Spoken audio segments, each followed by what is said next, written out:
Okay, good morning, everyone. Can you hear me? Sound okay? All right. See, already the audience is kind of dwindled down to the core group here. I like it. It's a little more intimate this way. And I like to see, okay, consistent set of people in the front row, right? You are the candidates for potentially working with me in the future. Based on my experiences with this course in the past. Okay, I hate to start off with code at 9:30 in the morning, but that's what we're going to do today. Straight from the beginning. Just to give ourselves a chance to warm up a bit. Any questions, comments before we jump in? Yeah. Based question, but is there a way to run GDB or any other GC? To debug on for your CUDA code. There are some tools. The tools are still pretty arcane. Debugging code on a device like a GPU is problematic. Okay, so printfs, looking at output, trying different cases, that's the best way for the moment. Okay.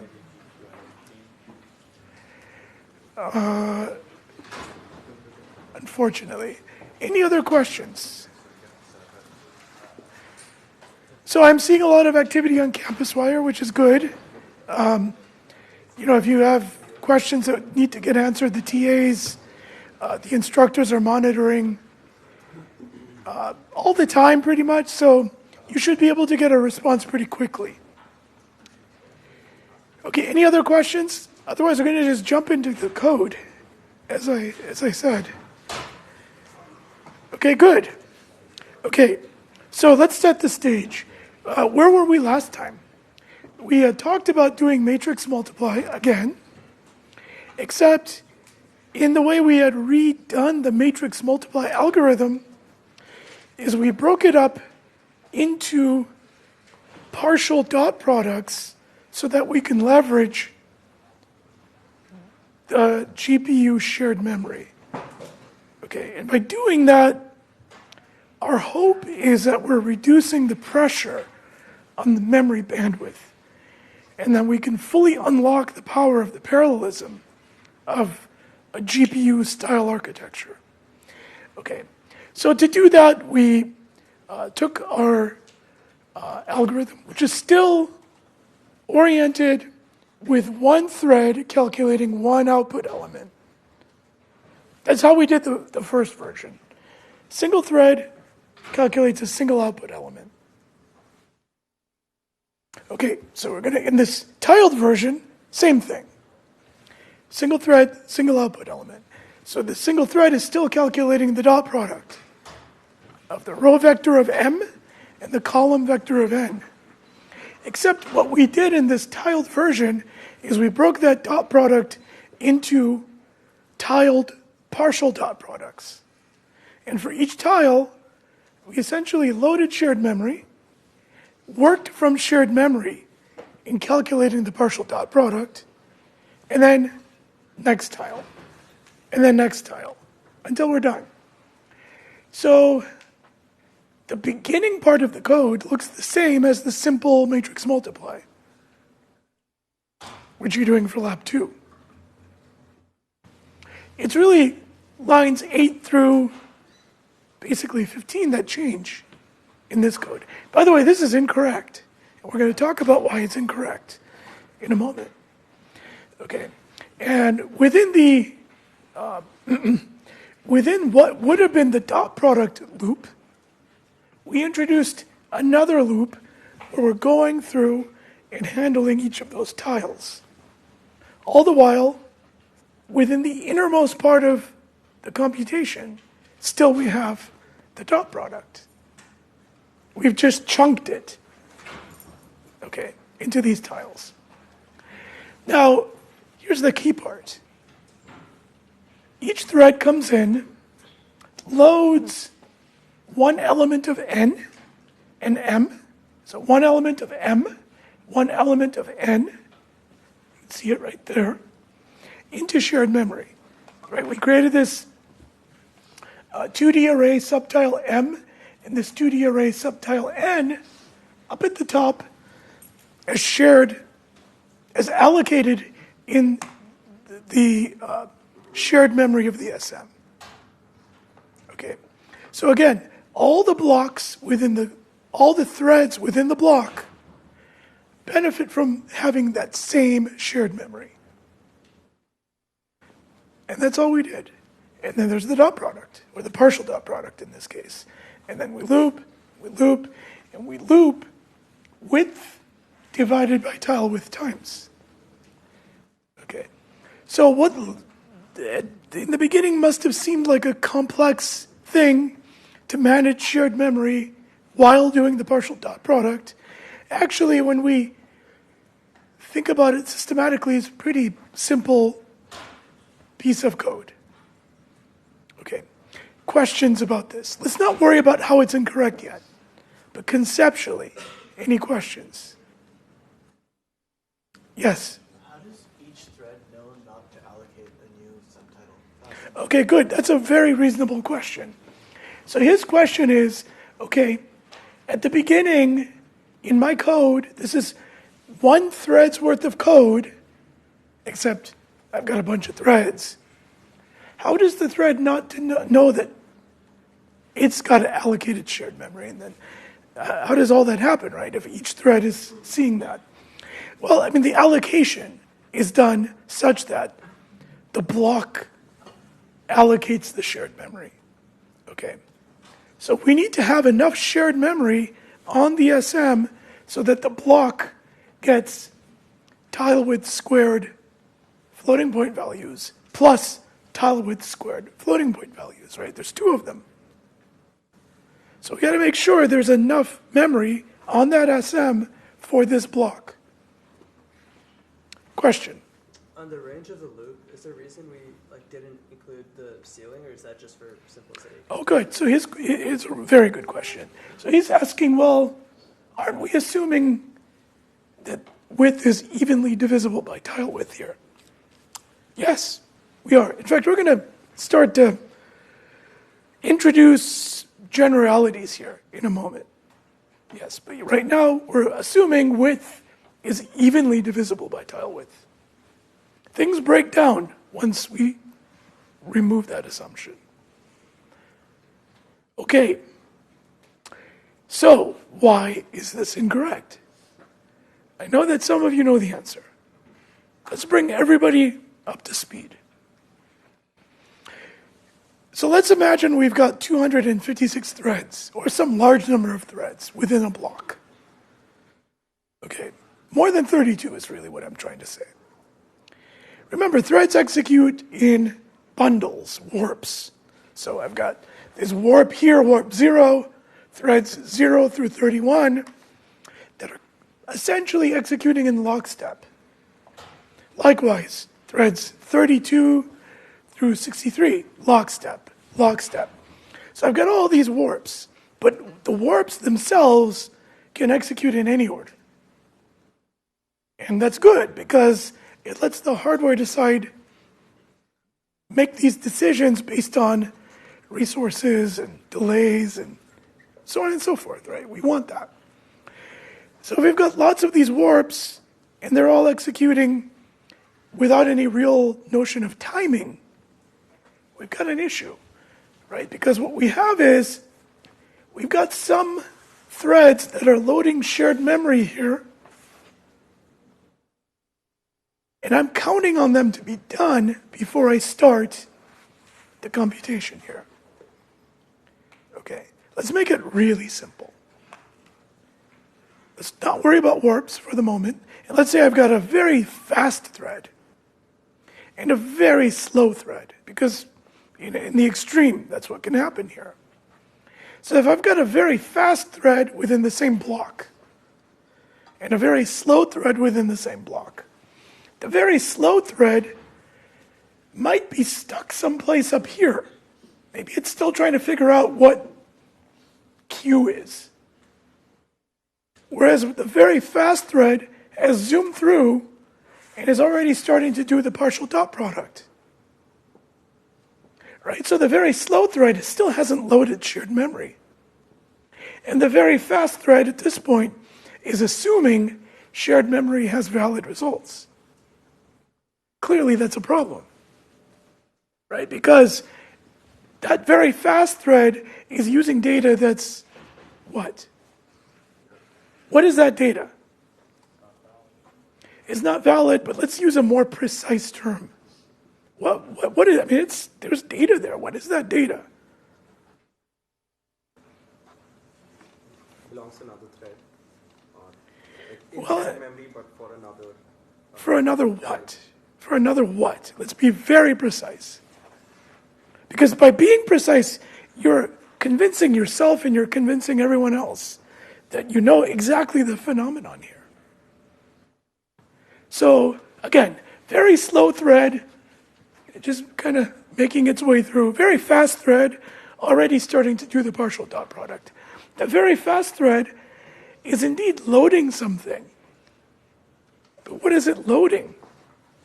The values from the previous block that is already in shared memory? Previous block is the wrong, it's the wrong word. I'm trying to make a point, because if you know the right thing to say, you get it. What is that data? Yeah.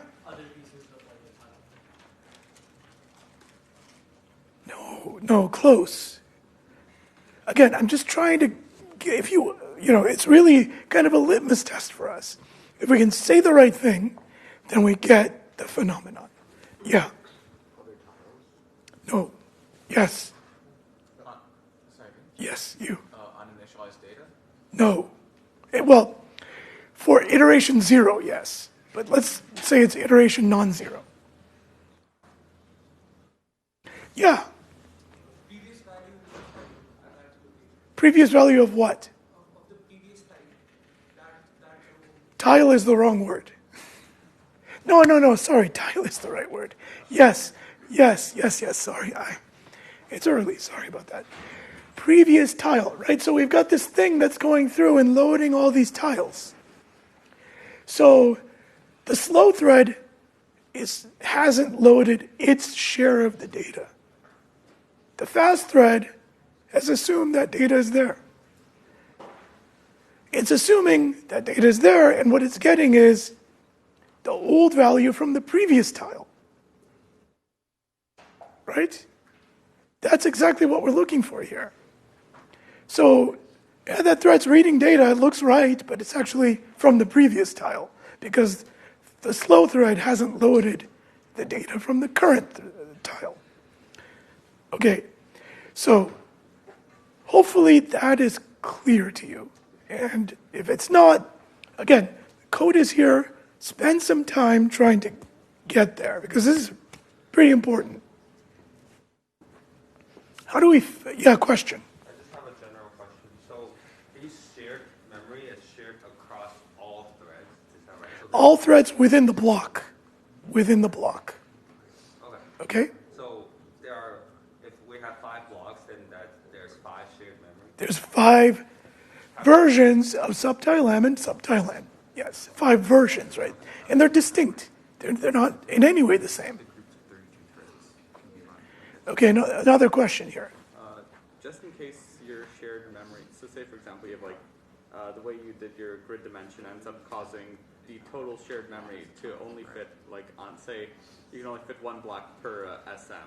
Would after it gets just time compiled, would it be able to figure out to just put 1 block per SM, or is it just Yeah, so his question is, okay, I declare tile width to be so large that there's only enough physical shared memory to hold 1 block. So be it, that's what happens. You get 1 block per SM.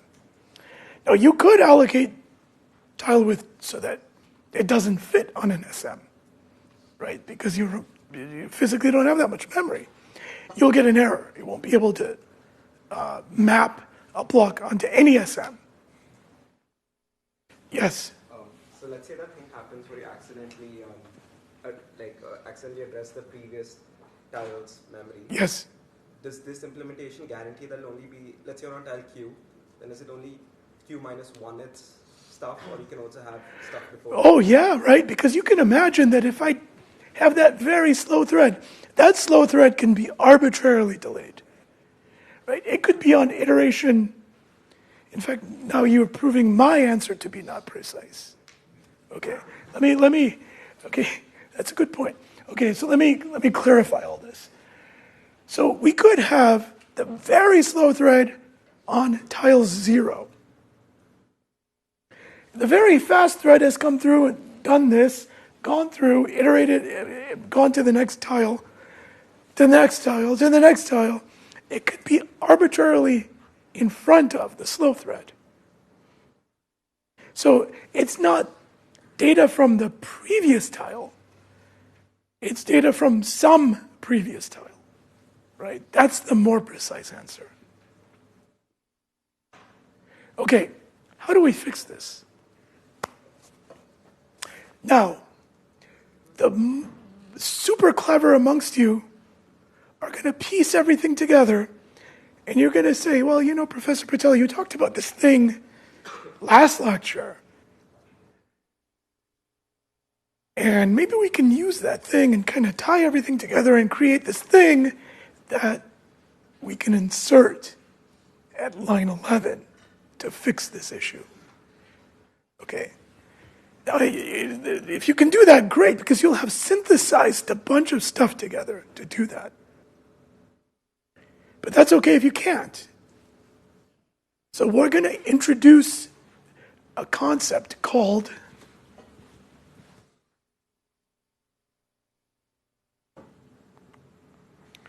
hang on one second here.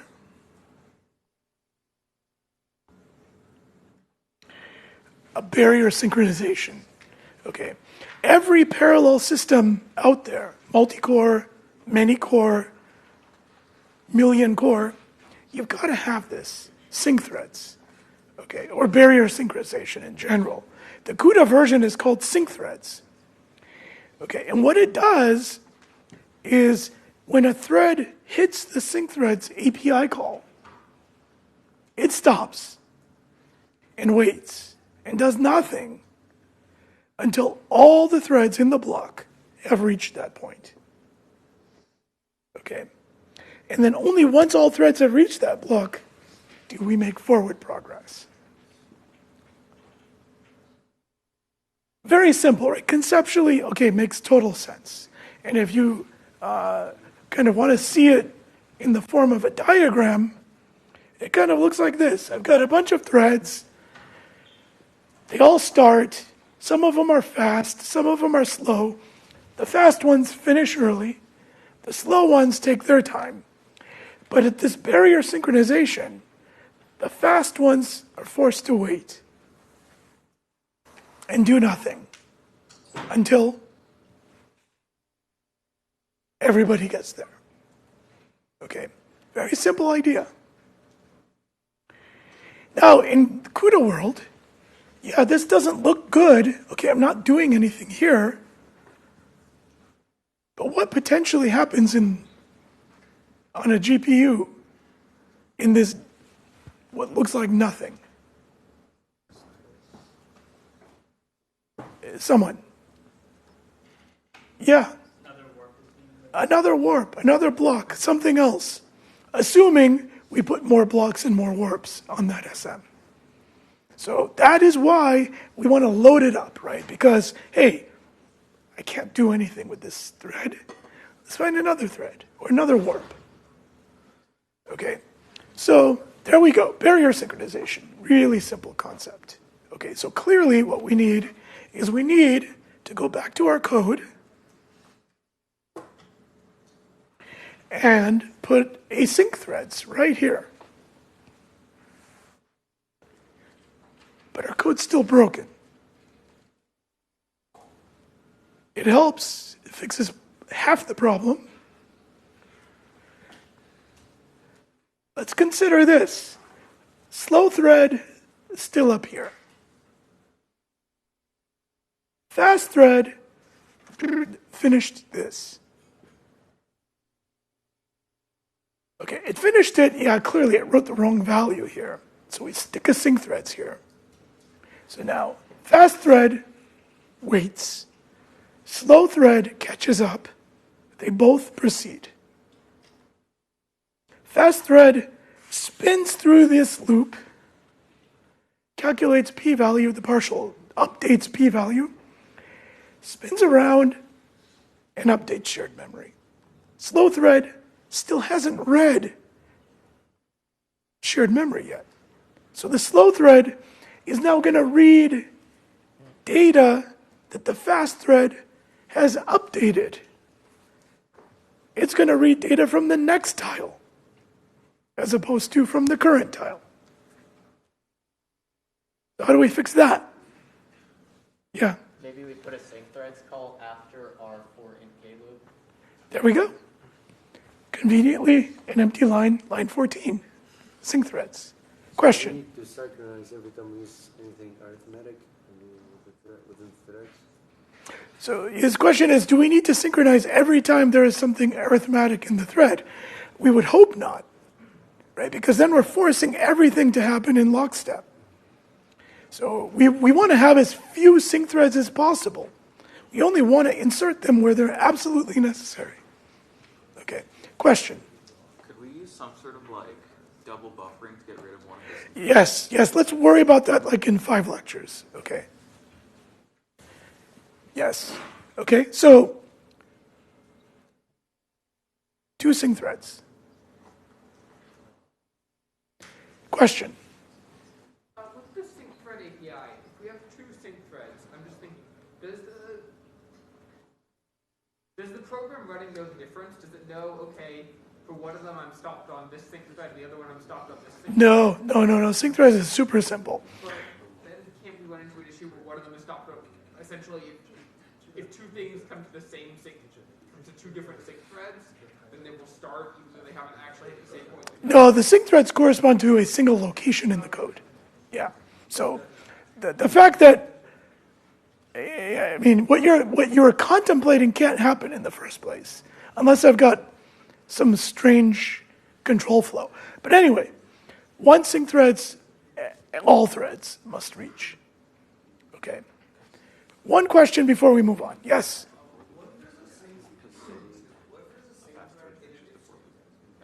What if there's a sync threads in an if statement? We'll get to that. Okay. All right.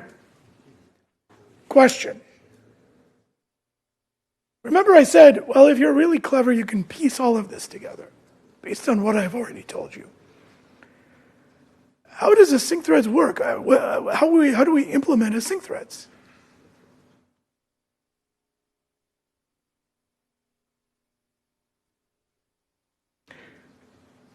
Using all the pieces we've talked about. There's no new, I got to invent a thing that does this. We can build the sync threads. We have all the pieces. How do we build the sync threads with all the pieces we've talked about? Yes? We just have an atomic counter. Atomic counter. Remember, atomic counter, atomic add, we talked about that last time. Remember we had that example, n equals n plus 1, and then all the threads update and we get some weird answer, but if we put atomic around it, it works. Good, so that's part of it. So we use the atomic counter, and then what? The rest is easy, right? Every thread increments the atomic counter, and then we check. Does the atomic counter equal the number of threads in the block? If not, read the atomic counter. And only when that number of threads equals, and the counter equals the number of threads, do we all get to leave. Okay, that's it. There we go. Sync threads. Yes? But then, like, if a sync thread is in an if statement, or if one of the threads exits early, then would that be causing trouble? Yes, so you have to be very careful where you place these sync threads. Because if not all the threads execute the sync threads, then there's no way to know that everybody's reached it. Okay, so sync threads, you can cause yourself problems. You can cause performance issues, right? If you put too many sync threads, you can put a sync threads, in this code after every statement if you wanted to. It would just cause the code to behave very, very slowly. Okay, I'm going to move on and we can leave some of these questions for afterwards. Okay, so there we go. Now, in order to get this code back to working,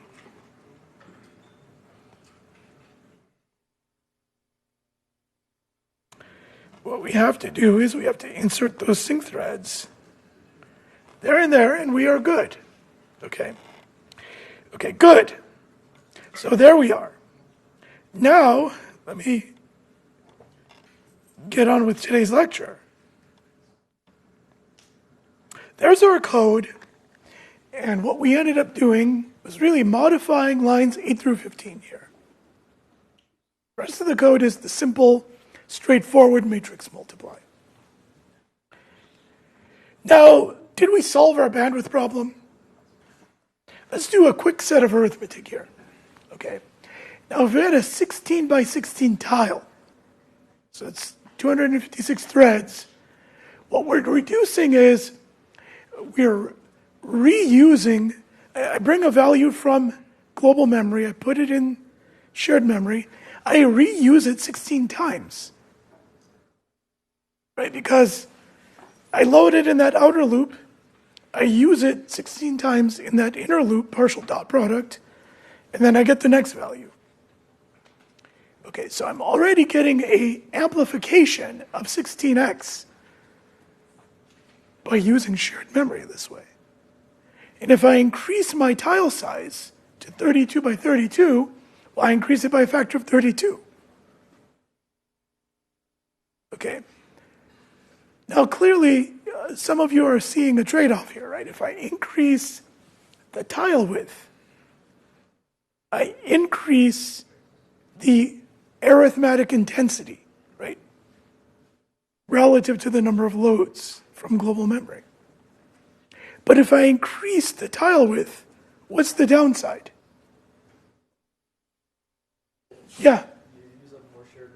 I use up more shared memory, and then I get to put fewer blocks on the SM. Fewer blocks on the SM, why is that a bad thing?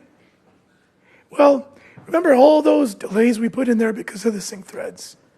I have fewer opportunities to fill them up with other stuff to do.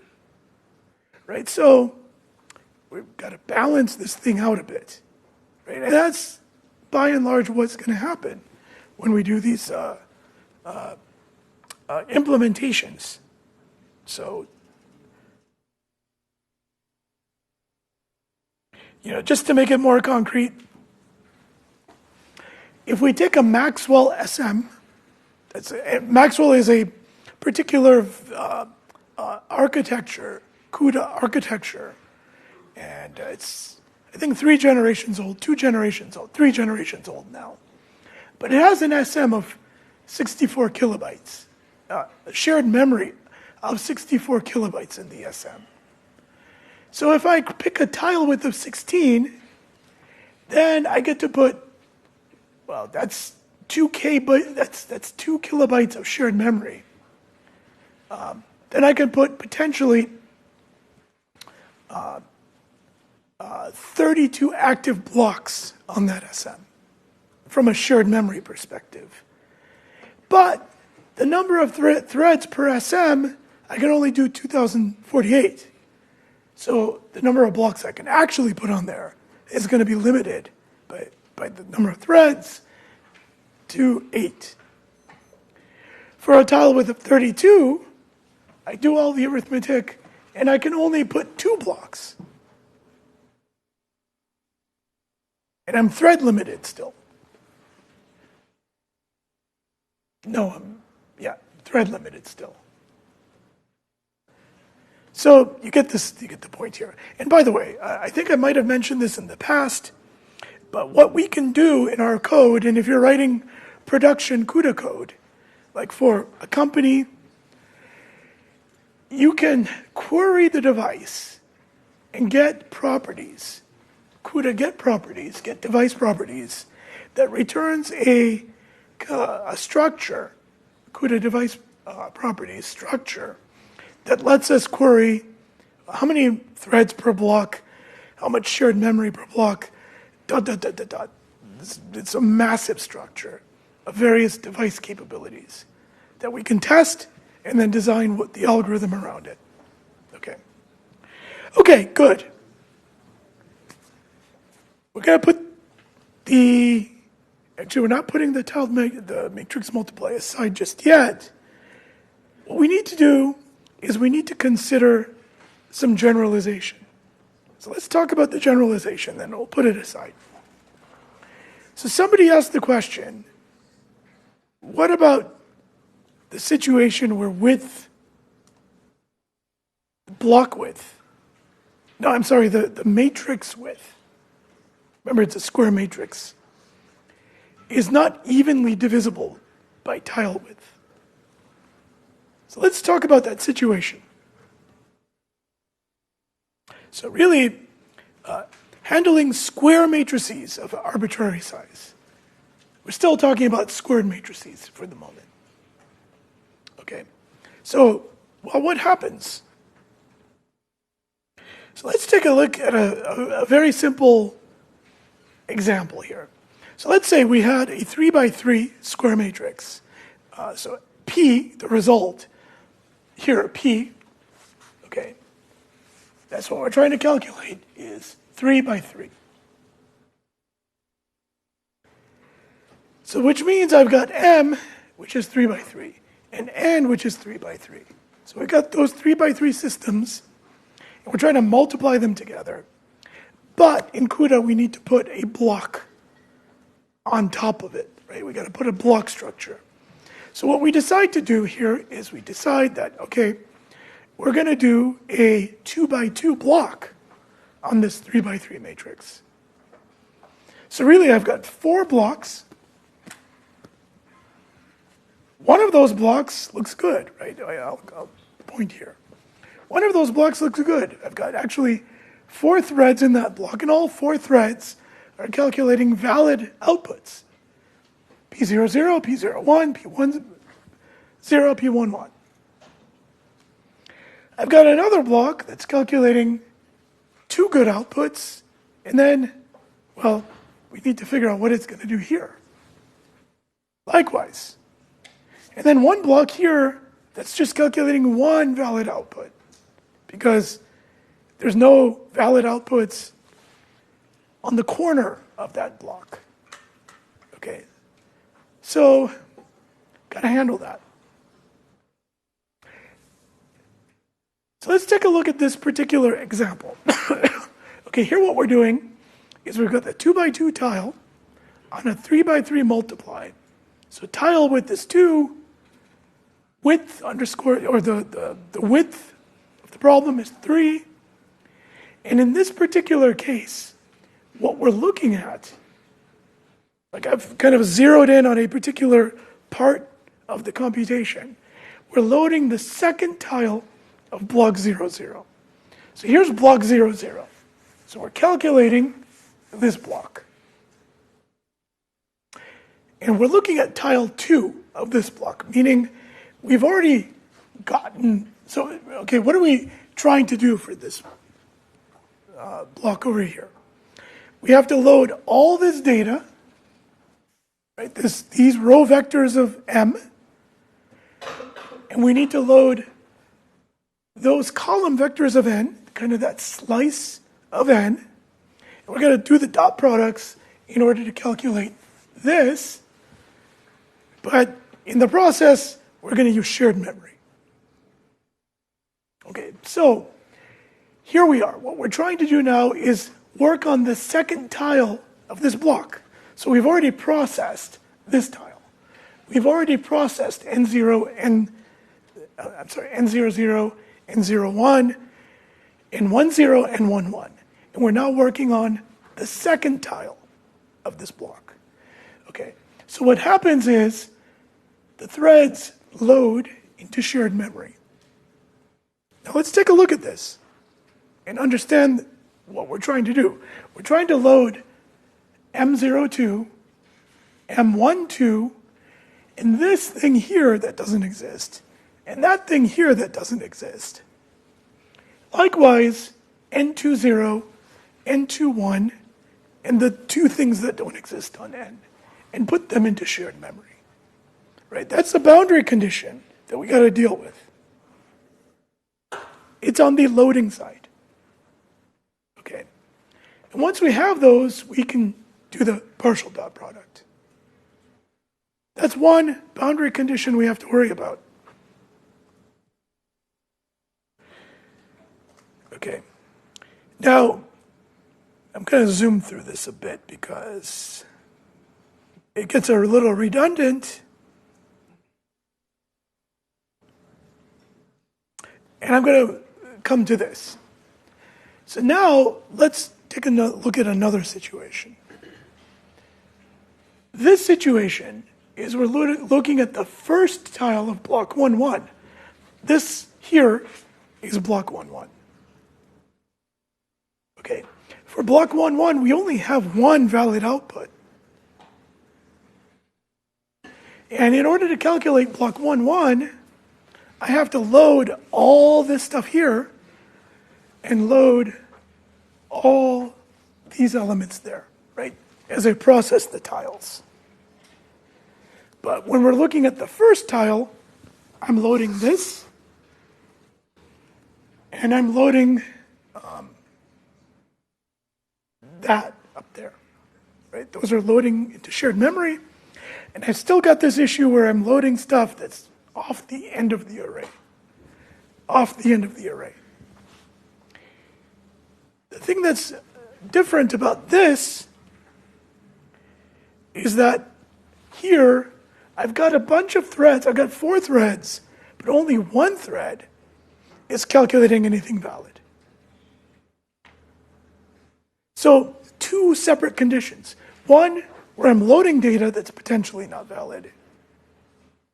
And one, where I've got threads that are generating output to places that potentially are not valid. Right? Those are the 2 special cases I need to deal with. Okay, so we've got some threads that are calculating valid elements of P, but they use invalid inputs. And then I've got some threads that calculate invalid elements of P. And here are some examples. Okay, so we're going to create a very simple solution here for this. So 2 cases. Invalid input, load a 0. Right? For the computation we're working on, anytime we do a multiply by 0 results in an addition with a 0, which doesn't change the result. So to simplify things, anytime I'm loading a value that's off the end of the array, well, don't load it, but load it as if it were a 0. That's pretty easy to do, as we'll see in the code. It's just an if statement. Now, if we're generating an invalid output element, just to keep our code as simple as possible, we're just going to go through the computation. So that thread is going to do some work. But we're just not going to store the result because it's garbage. It's not part of the output. Okay. Again, this is the simple solution. You might come up with something that's different, or it may be different for another kind of computation other than matrix multiply. But that's what we're going to do in our code. Okay. So, by the way, quick question. Let's see who's still awake. So we've got some threads that are calculating invalid output, right? And we know what they look like. I'll just go back to my diagram here. Right, we got this thread here. It's calculating that element, but that element doesn't exist in the output, so it's calculating, it's doing stuff that we're not going to store to global memory. But is it doing any real work for us?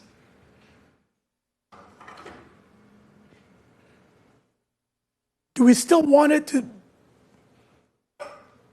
Is it loading valid elements of shared memory?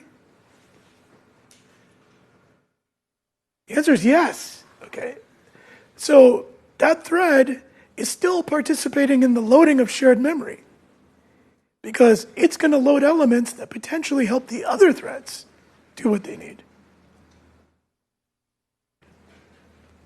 For example, in this tile, right here, it's loading 2-1.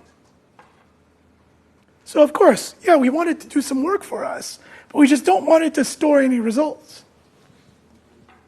So let's throw all this together in some code. And there we go.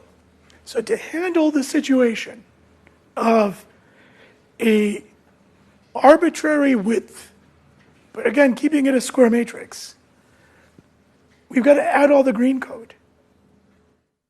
So what we want to do, actually it's a little more than just the green code. We've got to add an if statement here around the shared memory load, where we're checking to see that the coordinates of the load are valid. Is the row less than width? And is the subtile column q times tile width plus tx is less than width? And if so, we'll just do the shared memory load. And likewise, we do the same thing with the load of n, right? So we got to check the boundary conditions. And then we've got to check that the output, right, before we store p, are we doing the right thing? Okay, so I mean, this is really simple stuff, but it's just, I'm trying to illustrate to you the process, right? We just got to look at all the conditions and then make sure we cover the conditions. And I'm belaboring this because we're going to do some labs where you're not going to do this clearly, kind of carefully, looking at all the various cases. And you're going to get one wrong, or you're going to miss something, and your lab is going to be really hard to debug because one of the corner conditions is not working. So again, you just got to be very systematic to understand where those corner cases are. Okay. And then I think somebody asked the question, well, what if width is not evenly divisible by tile width? Well, I also got to make sure that I round up. Right? I got to take 3, which when I divide it by 2, is 1 if I'm looking at the integer version of it. But I really want to round it up to 2. Question? If we do this, wouldn't we end up with a control flow divergence from loading things Yes. to memory? Yeah, absolutely. So he brings up a very valid point. Well, we took our very nice clean code and we introduced control divergence here. Okay. And maybe there's something we can do about it and sometimes there's not. We might just have to bite the bullet and live with it. Okay. Question? Can you remind us why we want all the threads to do the actual like p-value plus equals computation part of it? Yeah, so right here? Yes, even if they're like outside of the row. Well, okay, so let's go back to his point. Right, this is where all of our time is spent. Okay, we're spending all of our time here and maybe on the loading. So if I introduce an if around this loop, potentially it's going to cause control divergence that I really don't want. So I'm just going to have all the threads do the work anyways. And then just store the value at the end or not. Again, you can experiment and find out what the right thing to do here is. Again, there's many, many different ways to do this. Yes? I mean, even if we put the if statement there, doesn't CUDA just do like predicated write? Like it's still gonna execute, it just wouldn't write given that a conditional statement previous, or is that something else? No, that's true. So we could skip over the computation by putting this if statement within here, okay? And you're saying, well, maybe it doesn't matter because it's all going to be the same. It may be. I don't know what the answer is to that. Okay. Yeah, one question. With predicated execution, will the thread actually perform the instruction but not do the write back if Yeah. the predicate is off? Yeah, that's right. So he's saying that's exactly what you're doing here anyways. So even if I took this if statement and put it here, and I created a predicated version of this, the performance should be the same. You may be right. I don't know. I don't know what the answer is. Okay. That's almost lab 3. Lab 3, what you'll do now is generalize this to rectangular matrices. Okay, right? That's the one step we didn't take here. But hopefully the concepts are clear, right? So, let's take a breather. Let's put matrix multiply aside for the moment. And we're going to switch gears, and we're going to start to look at the double E side of things for the moment. Okay. So really what we're going to do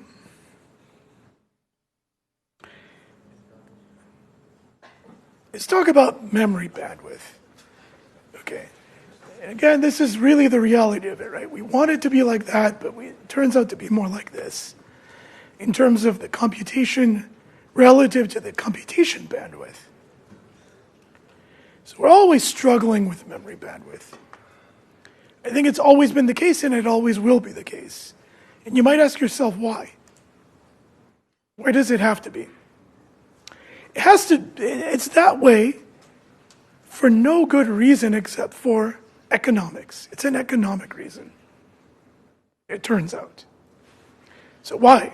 How does economics have anything to do with this? And it has to do with the fact that we want our DRAM to have lots and lots of bits. It wants to be dense. DRAM is slow but dense. DRAM is dense, and therefore it's slow. And let's take a look at why. Okay. The idea of DRAM being dense is that we're physically building some structure through an insane amount of semiconductor engineering. We're building a semiconductor structure where we store a bit of information. Right? That's essentially what it is.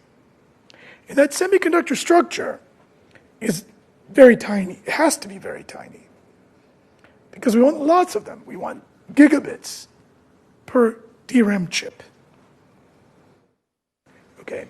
And the best way we know how to do this is by using stored charge. Storing a number of electrons, a very small number, well, it's a large number of electrons, but the fewer the better, because it means we have to have less material to store them. And the way we're going to store them structurally is on a device that's essentially acting as a capacitor. It's a trench capacitor. If you took a cross-sectional view of a DRAM, you would see a very thin structure that extended down into the substrate of the silicon, okay, which is essentially a capacitor. So what we can do is we can store a bit of charge, which is a number of electrons, on the parallel plate of that capacitor, and we can retain that charge for some amount of time. It's a very small amount of charge. The absence of charge, well, that's a 0. The presence of charge is a 1, or the opposite, whatever it turns out to be. Right? One versus the other. So if there's a charge there, I need to be able to read that charge. I need to be able to sense whether there's charge or no charge stored on that capacitor. That capacitor, by the way, represents a bit. It's a bit of storage. And if I take a look at a DRAM chip, it is a massive array of these thin structures that are the bits. A gigabit, a billion of them. That's insane, 1 billion of them on a gigabit chip. Okay, great. So we can store a bit of charge, but they're incredibly tiny. The fact that they're incredibly tiny means it's going to take me some time to be able to sense whether there's a 0 or 1 there. Right? Because ultimately what I have to do is take that charge, and if I select that bit to be read, so I can select it by charging the gate of this transistor, okay, I create a path that lets me sense whether there is a bit or not a bit. But it takes me a while because it's a very small amount of charge. And ultimately, we have to amplify that in order to be able to take it to a logic level. Logic level 0, logic level 1, through another device that in turn introduces its own delay. So the point of all of this is that in order for us to have lots of these bits, I have to make these capacitors very small, which makes them very slow to read. Okay, that's one, right? The economics meaning I want DRAM chips that have lots of bits, and therefore the DRAM turns out to be slow. Dense, therefore slow. So if I'm reading, and that reading process takes a while relative to, say, the speed of a logic gate, it's 100 times slower, potentially. Then what I'm going to do is I'm going to read a lot of these bits at once. Not 1 bit, but many bits. Right? Because why read 1 bit at a time? Then I'm forcing that latency all the time. In fact, I'm never reading a 1-bit data type. Right? There is no such thing as a 1-bit data type. There's 32-bit data types. So why not do 32 bits at a time? Even that's not enough. As you'll see in a moment, we're reading thousands of bits at a time when we read from DRAM.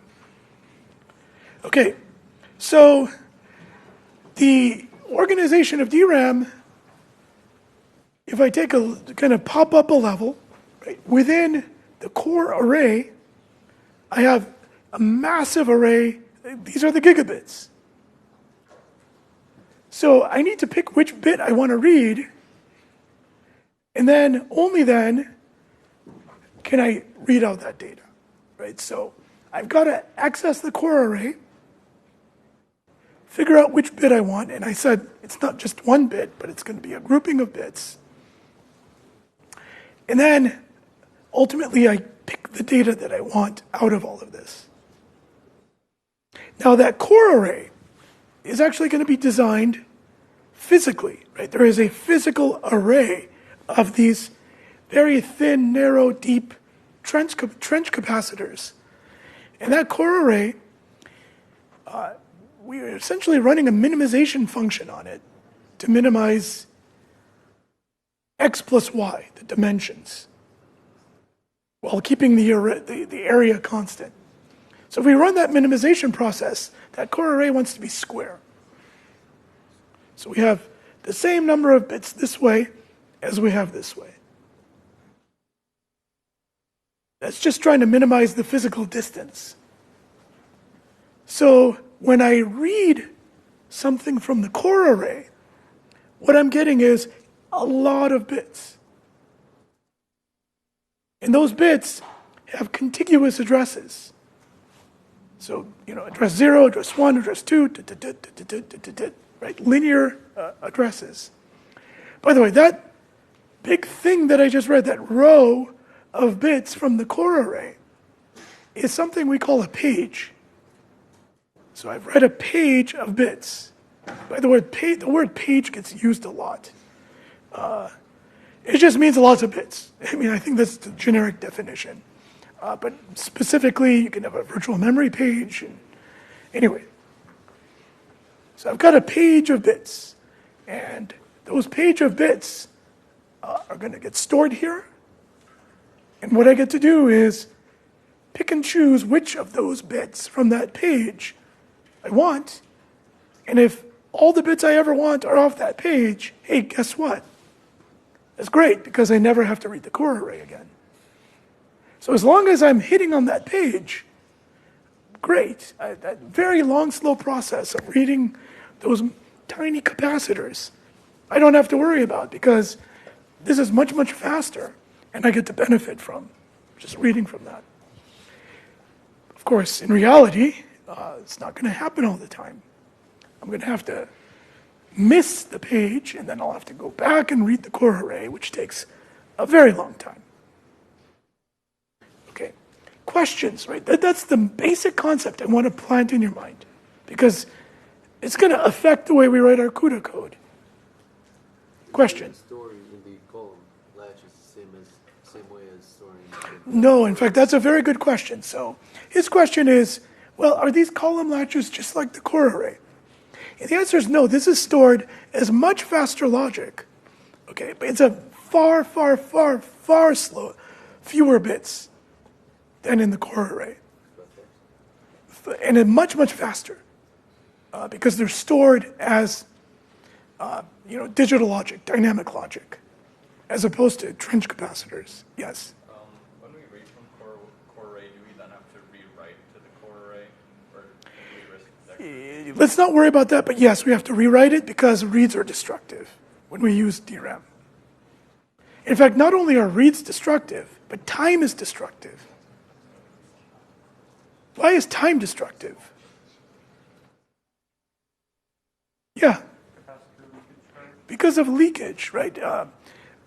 If you had a battery, let's say a AA battery, it's not a good example. Capacitors leak. I put a charge on a capacitor because there's, non-infinite resistance throughout the semiconductor material. The charge I put on it slowly over time leaks away. It's not a perfect capacitor. So, and by the way, the time duration here is like, I think, milliseconds.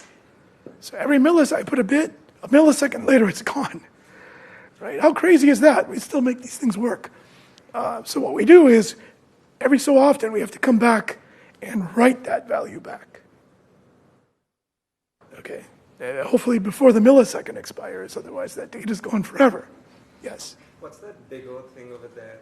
And is that anything to do with cycles? Because the concept of cycles doesn't really make sense for the core array. No, so big O1M is that the core array is on the order of 1 megabit. Okay, that's just the size.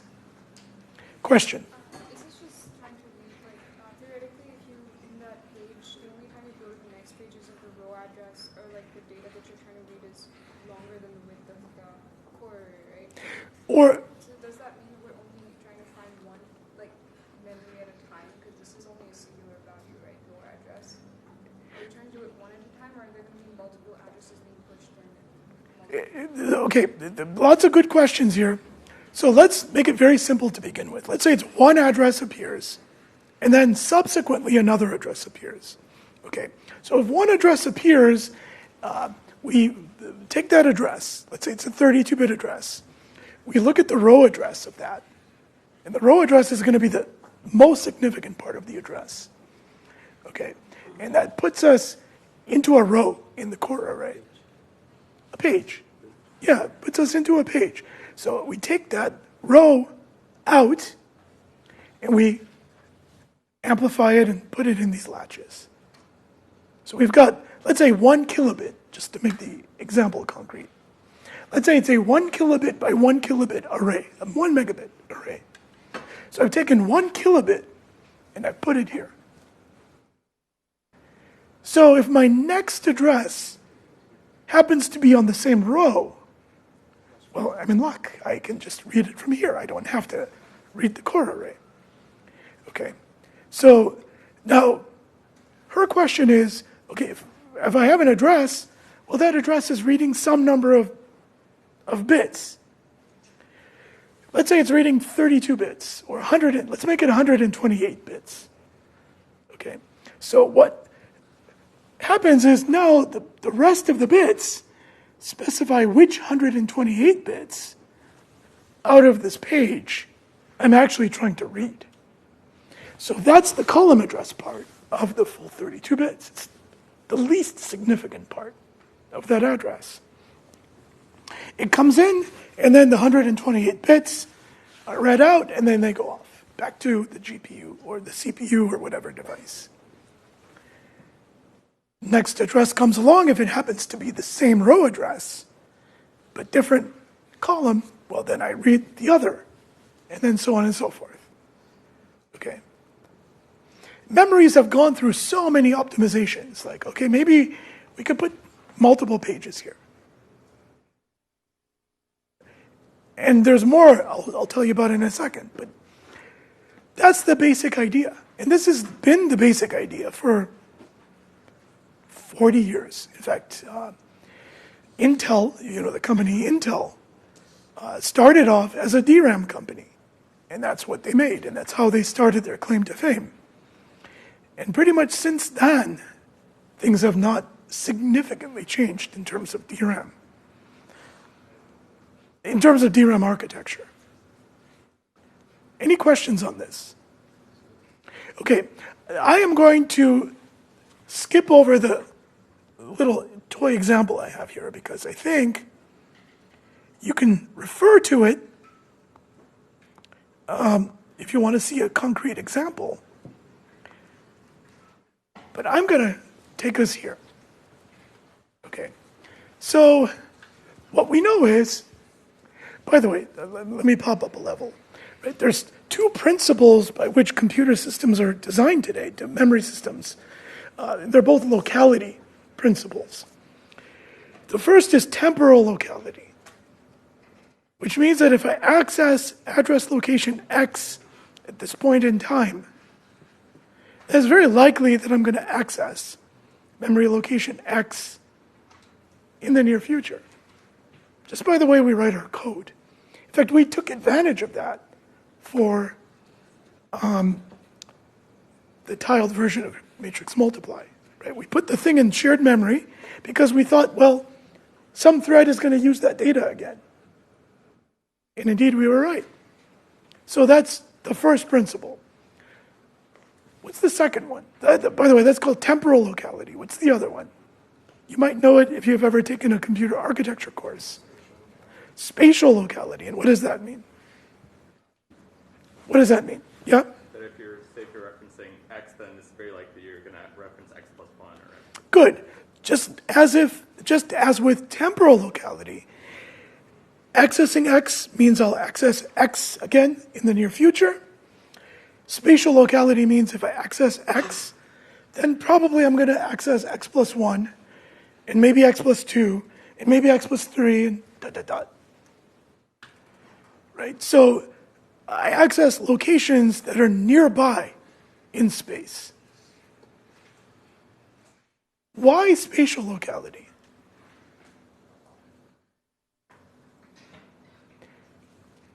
Lots of code uses sequential data structures. Like? Lists, arrays. Arrays. Let's keep it simple. Arrays. We just went through a bunch of examples with arrays. Okay, cool. All the threads in a tile are accessing nearby memory locations. Make sense? So we're going to make an optimization into our DRAM. So remember, I've got this thing. I put my bits. I send my bits to the DRAM. I want this address. The DRAM accesses the core, and then I've got the core puts the bits on the column latches, and then picks the bits I want, and sends them to me. Right? That's the whole DRAM process. Now, if I put it in time, I provide address X, and at some point in time, the DRAM sends me the data, the 128 bits, let's say, or whatever it is. Then I put another address, and then it sends me the data. I put another address, and it sends me the data. I put another address, it's on another page, so it's going to take a long time for that data to show up. Right? So there's an optimization that the DRAM designers decided to make. And this was done many years ago. I provide address X. I get address X. But then I get X plus 1, and then X plus 2, and then X plus 3. And that's what we call burst mode. And why can I get those easily? The page has already been loaded into those registers. Exactly. So what I'm getting is, well, that data is already there in the page, in the column, in the page buffer, the column latches. So why not just send them over preemptively? Okay. And then that's how these things work. Okay. Make sense? And again, it's all driven by what? The economics of DRAM. The fact is, dense, therefore slow. We cannot live with slow, so we're going to do all this engineering to kind of get around the slow. In fact, there's more engineering we're going to do. We're going to have multiple banks. And, okay, and by the way, if you buy a PC, right? If you've ever bought a PC and you've kind of built it on your own, you know that there's no one DRAM chip. There's many, many DRAM chips. And these DRAM chips themselves have multiple banks. So the idea here is, remember, I send address X. And when the DRAM chip gets address X, and it has to access the core array, right? That's going to take a long time. And while that DRAM chip is processing that address X, guess what? No other address can be serviced by that DRAM, right? Because there's no parallelism in that core array. It's a sequential, monolithic process to access those bits. So if there's no parallelism or pipelining, what are we going to do? We cannot have one big monolithic, 1 terabyte DRAM chip, because it would be slow. It would be so slow as to be unusable. Rather, what we're going to do is we're going to take that 1 terabit of DRAM, and we're going to break it into many, many banks across many, many chips. Okay, so that if I get address X and it maps to, and it will always map to 1 core array, well, that core array is occupied with handling address X. If I get some other address, Y, we're going to maximize the probability that Y goes to some other bank. And it ties up that bank, but address Z is going to go to yet some other bank. Okay, that is how these things are engineered. Kind of spread these things out and keep the core arrays busy, and all the while trying to maximize the times that we're hitting pages and not using the core arrays. Make sense? It's actually pretty simple and pretty intuitive if you piece it together from that. Yeah? So does bursting only work if it's sequential, or can I still get bursting if I try to access any data on the same page? So for example, if I do X plus 1, X minus 2, assuming they're all on the same page, can I still get bursting or no? Well, bursting is a byproduct of accessing X. Right, so what I'm going to get is I'm going to get a burst. So X falls into what we call a burst boundary, okay, because things get burst aligned. So if X falls into the middle of a burst boundary, I'll get the rest of the burst automatically. Okay. I don't do anything. They just count. Those bits come. So is the entire burst given to whoever requested it? Or, Yeah, exactly. Yeah. I mean, I can disable the burst. I can say I don't want the burst, right, but I will get it by default. Yeah. Can you explain what discarding means on the previous slide, but not Discarding? Let me see.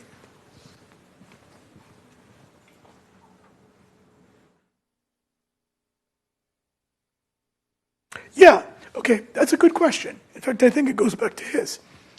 So let's say my memory access pattern is I'm going to request X, and then I'm going to access X plus 1, and then I'm going to access Y. Okay, those are the 3 memory requests I'm going to do. Load X plus 1, and load Y. Okay, cool. So I load X, I send it off to the DRAM, takes forever. The DRAM has to read its core array, takes forever. Core array responds with the whole page. The page gets put into the page buffer. We send X. Okay, at that point, I'm happy because I got X. But right behind X, maybe from another thread, right away, I've got X plus 1. So X plus 1, if I'm bursting, I sent X, and then the next clock cycle, I sent X plus 1. So cool. X and X plus 1, done. But I've got a bunch of other burst data that I've got. Maybe X plus 2, X plus 3. I didn't want X plus 2 or X plus 3. I just wanted X and X plus 1, so I end up discarding the data that got burst over. Make sense? That's what that means. One more question, and then we're going to move on. Yeah? Burst timing really depends on column latches. That's how. Burst timing really depends on the column latches, yes. Because the burst is coming from the fact, again, it's an optimization. Okay, so let me come back here. The burst is an optimization, right? It's an optimization built on spatial locality. I already got the data here. It's just a small hop to throw that data across the interface and send it back to the chip. Okay, so let's make the assumption if you wanted X, you're going to want X plus 1. So we'll do it. And if the burst length is 4, we'll send X plus 2 and we'll send X plus 3. Okay, so that's kind of how that works. One more question. How big is a burst? How big is a burst? It's defined. It's usually 2 or 4 or 8, depending on the system. Okay. But if it's too big, then we're going to end up sending data that we end up throwing away. Right? It's all, again, just it becomes an optimization issue. Okay, so why does any of this matter to us? Remember this picture? Let's remind ourselves of this. So I've got a 2D data structure, a matrix. 2D data structures and 3D data structures are very common. So this 2D data structure, if I think about how it's mapped into memory, really in the formats we use for CUDA, these things are in row major order, meaning I'm keeping the rows intact as I linearize it in memory. So this is memory location 0, memory location 1, 2, 3, 4, 5, 6, ... That's kind of cool, right? There's an interesting thing we can utilize here. That if I'm kind of taking a row vector, kind of nice, because if I access this, I get these, they just come, they burst through. Right? That's a nice property. If I access this, it just bursts through. In fact, if my burst length is long, I access this and I get a bunch of this. It's all good stuff, right? That's the magic of keeping things sequential in memory. So, but, let's take a look at this. This is the simple version of matrix multiply. Lab 2, right here.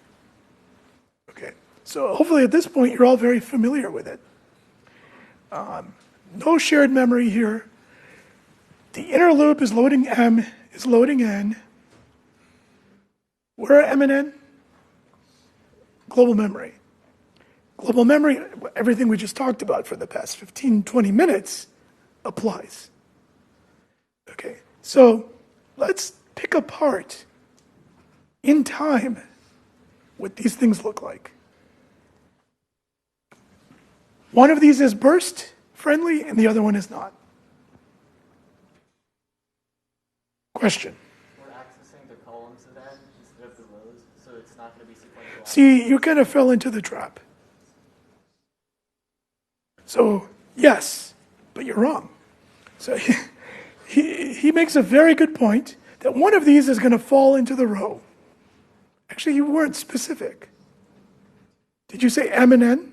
I said N, but I might be wrong. Okay. Then let me not say that you were wrong, because I don't think I listened to you properly. But what the correct notion is that one of these will map very nicely, and the other one will not. And your first intuition about which one is wrong. You might think, well, M, you just showed us an example where we're looking at M, boy, that looks really burst friendly. But it's not. N, which is the columns, boy, that does not look burst friendly. Because remember, the columns are separated in space. That's not going to be burst friendly. Let's look what happens when we map this into CUDA. Okay, so we've got M and N here. We've got the output we're calculating. So thread 1 is reading all those things in M. It's reading all these things in N.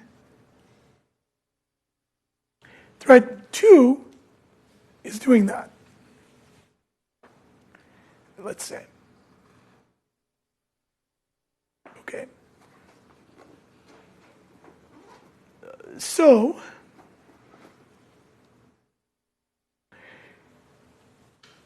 let's take a look at time. Right? At any point in time, I've got a bunch of threads. Thread 1, thread 2, thread 3, thread 4, thread 31. That are accessing what? In M. They're accessing different rows. At a single point in time, I've got a bunch of memory addresses going to the memory that are all what? That are separated by width. They're not x plus 1, x plus 2. Right? So at any point in time, I'm sending out a bunch of addresses that are not sequential. They're potentially not burst friendly. Right? What we thought was burst friendly is not.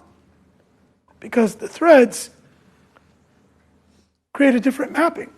Let's take a look at this side. On this side, all the threads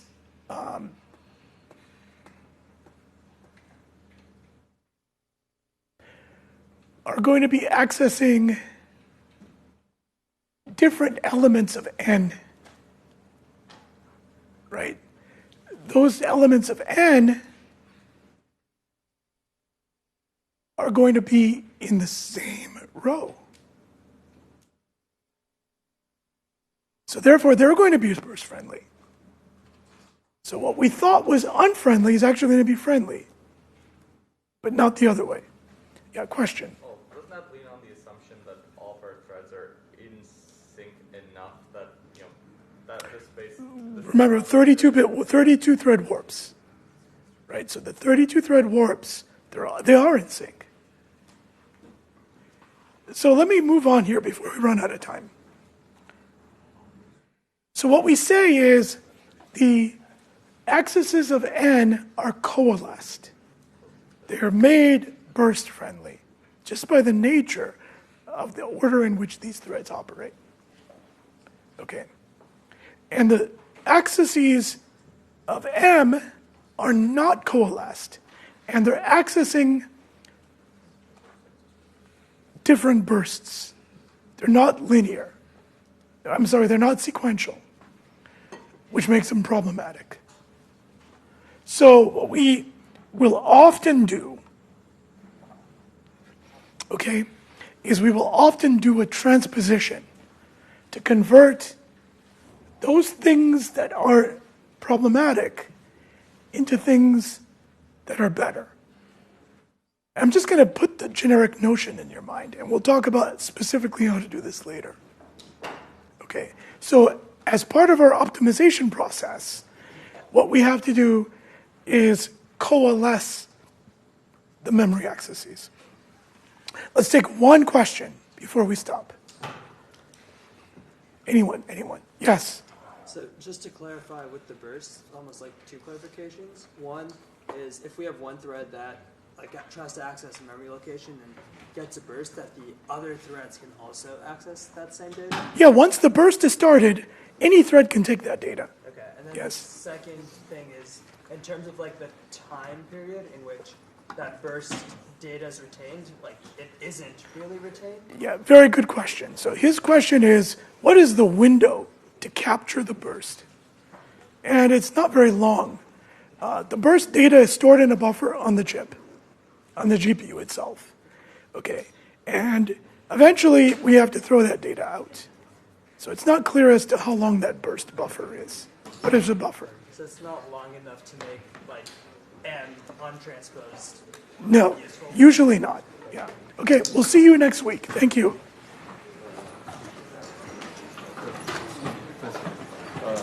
Taking